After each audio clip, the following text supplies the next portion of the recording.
परिवार एक घर में आपका स्वागत है। पिछले हफ्ते बड़ी चर्चा ये रही है कि डीएलएफ के आर्बर प्रोजेक्ट में 7 करोड़ के 1100 से ज्यादा फ्लैट 3 दिन में गुरुग्राम गोल्फ कोर्स एक्सटेंशन में बिक गए। 2 कारण हैं जिसे लोगों में कुछ हैरानी हुई है। वाकई क्या इतनी डिमांड है इस समय घरों की, और क्या गुड़गांव में मिड इनकम परिवार के लिए घर मिल भी रहे हैं या नहीं? हमारे साथ जुड़ रहे हैं सिग्नेचर ग्लोबल के सीएमडी प्रदीप अग्रवाल और Tarun Bhatia, former president national association of realtors India. स्वागत है आप दोनों का हमारे शो में।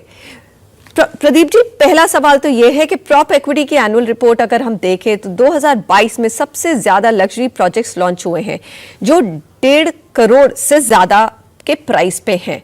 क्या गुड़गांव में सिर्फ लग्जरी हाउसिंग मार्केट ही है कि मिड इनकम परिवारों के लिए भी घर हैं? Manisha ji, thank you.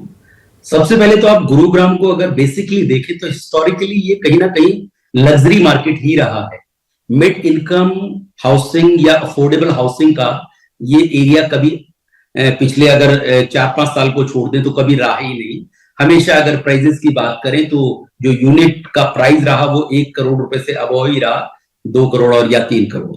लेकिन जैसे जैसे इंफ्रास्ट्रक्चर बढ़ता गया, जैसे जैसे गवर्नमेंट की पॉलिसीज इन प्लेस आती गई, वैसे वैसे मिड इनकम के लिए एक बहुत बड़ी अपॉर्चुनिटी क्रिएट हुई। और आप ये देखिए इस वक्त इस मार्केट में मिड इनकम हाउसिंग की डिमांड बहुत ज्यादा है, क्योंकि सैलरीड क्लास लोग जो हैं वो बहुत ज्यादा यहां पर इस वक्त आ रहे हैं और जॉब की अपॉर्चुनिटी बहुत ज्यादा पैदा हो रही है। ऐसे में उन लोगों को रहने के लिए घर चाहिए और मिड इनकम हाउसिंग ही ऐसा सेगमेंट है जो उन लोगों को कैटर कर सकता है। तो मुझे लगता है कि यस, धीरे धीरे लग्जरी से मिड इनकम हाउसिंग की तरफ गुरुग्राम बढ़ रहा है और जो अब योजनाएं भी बन रही हैं वो कहीं ना कहीं मिड इनकम सेंट्रिक है। तरुण, आप ये मानते हैं कि इस समय 50 से 80 लाख इसको हम मिड इनकम हाउसिंग मानते हैं, जो मिडिल इनकम फैमिली है, डबल इनकम फैमिली है, वो अफोर्ड कर सकती है। क्या प्रोजेक्ट्स अवेलेबल हैं और कहाँ अवेलेबल हैं? मैम, प्रोजेक्ट्स आर अवेलेबल बहुत जगह पे हैं गुड़गांव में। जो सबसे इमर्जिंग अभी सेंटर है वो सोना है, which is about 25 kilometres from the centre of Gurgaon. We have Dwarka expressway है जो एक NH8 का पैरेलल रोड है। उस पे शायद एक्सप्रेसवे पे नहीं, बट उसके आसपास जितने भी सेक्टर्स हैं वहाँ बहुत सारे एरियाज हैं जहाँ पे 50 से 80 लाख में बहुत सारे ऑप्शंस अवेलेबल हैं। मानेसर है, न्यू गुड़गांव है, धारूवेड़ा है, थोड़ा दूर जाएंगे तो भिवाड़ी, नीमराना, बहुत सारे ऑप्शंस हैं। बट इस समय गुड़गांव के जो फ्रिंज सेक्टर्स हैं और सोना है उसमें मैक्सिमम अभी इस समय ट्रैक्शन हो रहा है affordable and mid segment housing का, जो 50 से 80 एंड थोड़ा सा उससे ज्यादा करोड़ रुपए तक के जो ऑप्शंस हैं। तो ऑप्शन बहुत सारे हैं, ऐसा नहीं कि बहुत सारे। चलिए, आप दोनों ने मुझे कम से कम ये संभावना दे दी है कि ये गुरुग्राम सिर्फ लग्जरी होम मार्केट नहीं है, मिड इनकम अपॉर्चुनिटीज भी अवेलेबल हैं। सिग्नेचर ग्लोबल के क्या प्रोजेक्ट्स है सर, और कहाँ कहाँ इस समय जो है मिडिल इनकम फैमिली के लिए अवेलेबल हैं? प्रदीप जी। मनीषा जी, जैसा कि आप जानते हैं कि लगभग 10 दिन पहले सिग्नेचर ग्लोबल ने अपने 3 प्रोजेक्ट्स गुरुग्राम में मिड इनकम हाउसिंग में लॉन्च किए हैं, जो एक सेक्टर 93 में है, दूसरा सेक्टर 92 में और तीसरा 79B में। क्योंकि जो सिग्नेचर ग्लोबल है फोकसली अफोर्डेबल हाउसिंग और मिड इनकम हाउसिंग में काम करता रहा है। तो मुझे लगता है, जैसा भी मेरे काबिल दोस्त ने भी कहा, कि बहुत सारे सेक्टर्स में इस वक्त ऑप्शंस अवेलेबल हैं। केवल और केवल एक चीज जरूर है, क्योंकि प्राइस पॉइंट जो है वो डिपेंड ऑन लोकेशन है, डिपेंड ऑन साइज है।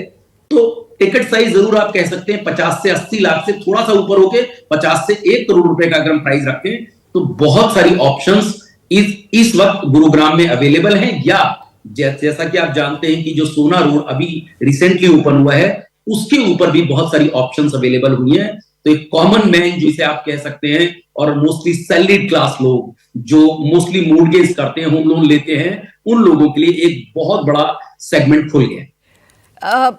हरियाणा सरकार ने हाल ही में जो इंडिपेंडेंट फ्लोर्स के 4 फ्लोर पॉलिसी पर एक रोक लगा दी है। तरुण, आपको लगता है इससे सप्लाई में फर्क पड़ेगा और क्या इफेक्ट हो सकता है? कोई नेगेटिव इफेक्ट है क्या इसका मिड इनकम हाउसिंग खास से? जी, अभी टेम्पररी होल्ड करा है for the benefit of the viewers. पहले क्या था, 4 फ्लोर बना सकते थे और चारों की अलग अलग रजिस्ट्री होती थी। बट अब वो रिसेंट ऑर्डर में वो भी उन्होंने उसको हॉल्ट कर दिया है। बट हो सकता है कि गवर्नमेंट कोई और पॉलिसीज लाएं जिससे सप्लाई वापस आ जाए। अभी तो थोड़ा सप्लाई शॉर्ट टर्म में फर्क पड़ेगा, लेकिन इसका एक सिल्वर लाइनिंग है कि अगर फ्लोर थोड़े कम हो जाएंगे तो हो सकता है कि अपार्टमेंट कॉम्प्लेक्सेस ज्यादा बनने शुरू हो जाएं जो भी मिड सेगमेंट में हैं। तो इसका ये मतलब नहीं कि डिमांड कम रहेगी। अभी एवरीवन जो डेवलपर्स हैं लाइक सिग्नेचर ग्लोबल ऑल, हम लोग सब पॉलिसी को पढ़ रहे हैं एंड डिपेंडिंग ऑन कि गवर्नमेंट अगला क्या मूव लेती है, आई थिंक और हमारे जितने फ्यूचर एक्शन है वो उस पर डिपेंड करेगा। शॉर्ट टर्म में फर्क पड़ेगा ma'am, but not in the long term. Pradeep ji, आपको क्या लगता है कि इस समय अब तो अवेलेबल है, लेकिन ये भी सुनने में आ रहा है कि लैंड यानी जमीन गुरुग्राम में बहुत महंगी हो गई है पिछले 2-3 साल में। ये तो लग ही रहा है और पता ही चल रहा है कि डिमांड भी बहुत बड़ी है, प्रोजेक्ट्स भी लॉन्च हुए हैं, लेकिन आगे जाके अगर जमीन इतनी महंगी हो जाएगी तो घरों के दामों पे क्या इसका असर पड़ सकता है?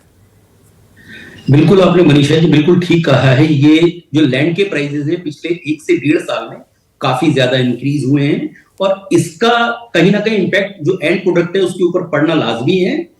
लेकिन जैसा कि आप जानते हैं कि मैं पहले भी कहता रहा हूं कि काफी टाइम से सेगमेंट चला नहीं था। पिछले 6-7 साल में अब लास्ट 1-1.5 साल से सेगमेंट के अंदर एक उछाल आया है, तो ऐसे में इसको सेटल होने में टाइम लगेगा।